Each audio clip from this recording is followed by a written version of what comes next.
Your brain's primary job is to help you to survive and thrive. That's the way it's wired. Will this help me to survive or will this help me thrive? If not, I'm not interested. And the message needs to be clear. If it takes too many calories to fucking figure it out, I'm not listening. So think about this. You're at a dinner party and you ask somebody what they do. They're like, well, you know, it all started back when I was a high school student and I always wanted to be. What's happening in your brain immediately? Not gonna help me to survive, not gonna help me to thrive, it's taking too many fucking calories, I'm not paying attention anymore.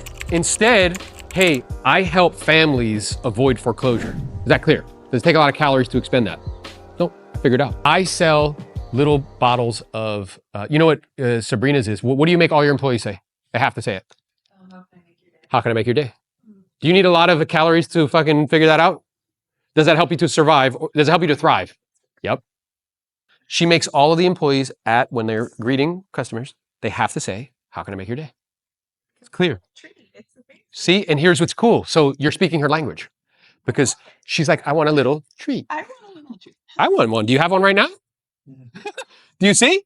There is a survival mechanism within every customer's brain to tune us out if we ever start to confuse them. Listen to what that says. There is a survival mechanism in every customer's brain, whether they residential resale buyers and sellers or agents, to tune us out if we confuse them. How many of us have ever tried to explain EXP and confused ourselves? You're like, well, you know, it's fucking clout. As soon as you start to talk about avatars, you're like, that's weird. I'm not paying attention anymore. What's a beautiful way to recognize that if you're tuning people out is how quickly they drop off. So on YouTube's algorithm, they will show you on the back end the fall off in the first 30 seconds. You know what awesome is? If you still have 70% of the audience in 30 seconds. That's a great fucking video. Most people are like, hey, welcome back, guys. We're gonna be talking about, you know what people do? Shut the fuck up, I'm gone, peace. So if it's not, they have this mechanism, we all have it in our brains. They tune us out if we start to confuse them. I need to be clear and concise. Two realities, people are looking for brands that can help them to survive and thrive, and communication must be simple. Elite builders, do more deals. Simple. How can I make your day? Simple. Welcome home. Simple. And here's a story brand formula that gets people's attention. Okay? These formulas work just as well for growing our business as they do for entertaining audiences. In a story, audiences always must know the following. Who is the hero? What does the hero want? Who the hero has to defeat in order to get what they want? What tragic thing will happen if the hero doesn't get what they want? What wonderful thing will happen if they win? Listen to this. This is so gangster. People don't buy the best products. They buy the products they can understand the fastest. People don't buy the best products. They buy the products they can understand the fastest. Will this help me save time? Will this help me make more money? Will this help me, whatever it is, the sooner I can understand that, that's the one we buy. So again, it's very clear to get who's the hero. So for us and what we're doing, the hero is either a buyer or seller, or it's an agent. That's the hero. What does the hero want? They want to upgrade, they want to downsize, they want to invest property, they want to avoid a foreclosure. Surviving or thriving, if they're an agent, they want to do more deals, they want to make more money, they want to keep more of the commissions, they want to have time freedom, location freedom. Who the hero has to defeat in order to get what they want. So in that example, who did your hero have to defeat in order to get what they want? So imagine in that content, if you're like, yeah, you know, so we had a client, thought they were going to lose their home to the evil bank. There's a villain who's going to take away, who's going to screw up their credit and all this other stuff. They didn't know what to do. Well, I had the good fortune of connecting with him. We followed this 3-step process, 1, 2, and 3. They were able to avoid the villain, get what they want. So if you need help avoiding the villain, DM me the word villain. And what wonderful thing will happen if they win? They got money for a reload, they did this, they invested in property, which helped them put their kids into college. Every story you see in here in a nutshell. Main character wants something, they encounter a problem before they can get it. At the peak of despair, the guide steps in to their lives. The guide gives them a plan, calls them to action, and the action helps them to avoid failure and achieve success. This is the formula. So again, be honest with yourself. Until now, how much of your media included this formula? So after thousands of years of storytelling, we've arrived at the formula. Here's the framework, right? It's the pinnacle of, think about this like the best practice of storytelling. Character with a problem meets a guide who gives them a plan, calls them to action. The results are in, they have success, they avoid failure. Okay? That's the formula. And this is coming from StoryBrand. I highly recommend you read the book. I'm just giving you I'm just a shortcut to the library. So their potential customers are asking these 3 questions. They have to answer these 3 questions if you want to engage with us. So a lot of Sabrina's videos are the actual making of the coffee. There's like, what is that called? ARSM or whatever it is? ASMR. Yeah, so there's that component, which is like kind of cool. but she's showing them very clearly what they offer. So what am I doing on media? I'm showing people how to do more deals. Am I gatekeeping it all, or do I give them everything for free? Everything for free. And then they perceive me as a good guide, and then they call me. Does that make sense? How many people would like to have people reach out to them on YouTube regularly to partner with you at EXP with no objections? They're basically like, yeah, dude, I watched all your shit. Let's go. You're like, sure, you have any questions? Nope. What do I do? This is how you do it. So they have to answer 3 questions. What do you offer? How will it make their life better? Right? What do I need to do to buy it? That's the call to action. What do I need to do to engage? Okay. So think about this in your own life. When you figured out a product that can help you to survive and thrive, what's your next question? How do I get it? And I need to give people a very easy path to getting it. So could a caveman look at your media and immediately grunt at what you offer? Like, what do they offer? And they're like, I understand. You know that any president that ever tried to speak over a 7th grade level doesn't get elected? You know that 27% of the population in our country has a bachelor's degree? But we're like trying to use like this verbose, fucking, like sophisticated language. You're speaking to cavemen. When a customer understands how they can live a wonderful story, your company will grow. How you can help them live a wonderful story, your company will grow. There's a main character. Again, customer's the hero, not your brand. We try to make it our brand. When we position the customer as the hero and us as the guide, we will position ourselves as a trusted resource to help them to overcome their challenges. That's what we want. You're Dumbledore, the customer's Harry Potter. Once you identify the customer, you must figure out what they want in relation to your brand. What do people want in relation to our real estate residential resale brand? Buy, sell, net the most, do it in a quick amount of time, right? We help, so if somebody asks you what you do, we help people sell their homes in the quickest amount of time for the most amount of money. Do you need a lot of calories to figure that out? No, it's very clear, right? Once you identify the customer, you must figure out what they want, right, in relation. They have a problem. Companies tend to sell solutions for external problems, but customers buy solutions for internal problems. Let's explain what we mean by that. So when somebody's like, let's say you're looking for somebody to cut the grass, right? What the guy who cuts the grass will tell you is about his lawnmower, the blades. But what he's not addressing is I'm actually embarrassed about my lawn because my neighbors have a really fucking nice lawn. Donald Miller told a story. It was so good. He said he's older. He's like 55 and he has a younger wife. So he has like a young kid, like 3 years old. And he was looking for a trainer. One trainer approached him and said, I went to the University of Caltech and studied muscle physiology. I know about protein synthesis and basically reading a resume, right? You know what the other guy said to him? He's like, what's your thing? He's like, I help older men like yourself who have younger children, health-wise, so that way they live longer and they can hold their grandbabies. You know what Donald said? I gave all that guy all my fucking money. We get so caught up into we're selling solutions to external problems, not to internal problems. So what would be internal problems that buyers and sellers have? Stress. I'm considering fixing up my house. But what's the internal problem? Why are you want to fix it up? So Maybe. Well, because I'm having, I need to, my in-laws are moving in. Yes, and I'm embarrassed the way it currently looks. That's an internal problem. My wife's not happy. She wants a new fucking kitchen. That's an internal problem. So imagine the cabinet guy being like, well, we have mahogany from fucking this place. The other guy's like, what do you do? He's like, well, you know what I do? I make wives happy. I'm going to give that guy all my fucking money. He's like, yeah, we have a concierge for your wife. We're going to be talking to her all the time. I'm like, good. I don't want to fucking talk to her about it. Right? So customers buy solutions to internal problems. Customers are attracted to us for the same reasons heroes are pulled into stories. They want to solve problems that have in a big or a small way disrupted their lives. By talking about problems our customers face, we deepen their interest in everything we offer. Now, why do we not like to talk about their problems? Because we think it's negative. But the more you talk about their problems, the more they engage. So let me ask you a question, Ben. What are problems that agents are focused with right now that they have? Money? Leads? They don't know what to say. They don't know what to say. Systems? Those are all external problems. What are the internal problems? Can't provide for my family, and I'm ashamed. What else? I don't think I'm good enough. What else? I don't believe I can do it. I feel like a failure. I dropped out of fucking college to be able to do this, and now what the fuck's going on? See?